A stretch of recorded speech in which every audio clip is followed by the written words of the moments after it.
Hi! Tayo'y napilitan mag-review. Pinapa-review sa atin to ni Master.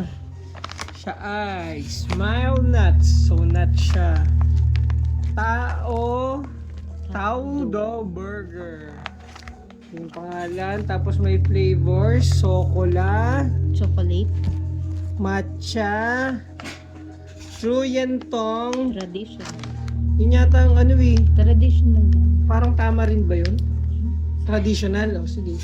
Mosay. Hindi ko alam. Apricot daw yun. So,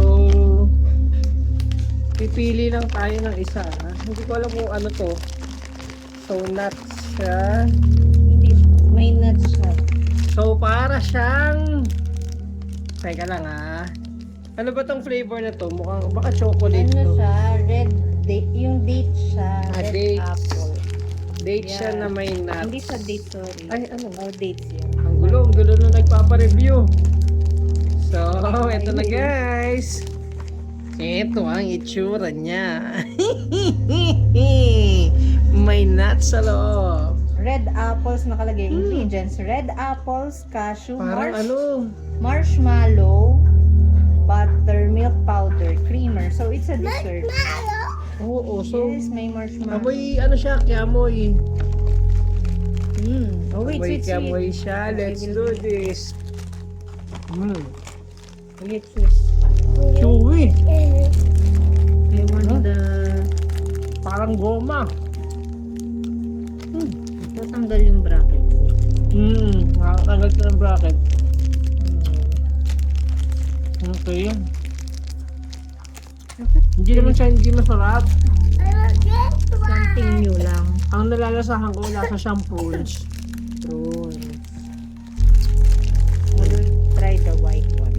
Hanggang dulo, para siyang prunes. Hindi ko malasahan yung nuts. May cashew siya sa gitna. I will cut it Kung ano man yung para safe ang lasa niya. bracket. ano lang, lasang prunes lang siya. Para sa akin yan. So, kayo rin. Okay lang. Si... Like 7 out of 10. Pwede. Kakain pa, pwede rin. Hindi lang yung Mga cottage kasi 7 out of it's 10. chewy. So, pati si Gagambala, Try to titikman try. rin to. Ngayon ko lang nalasahan. Yung flavor ng kinain ko, chocolate siya.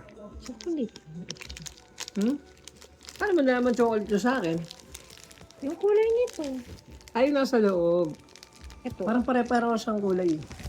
So, yun lang guys. Thank you. Ayun lang. Parang bastos. Bye-bye!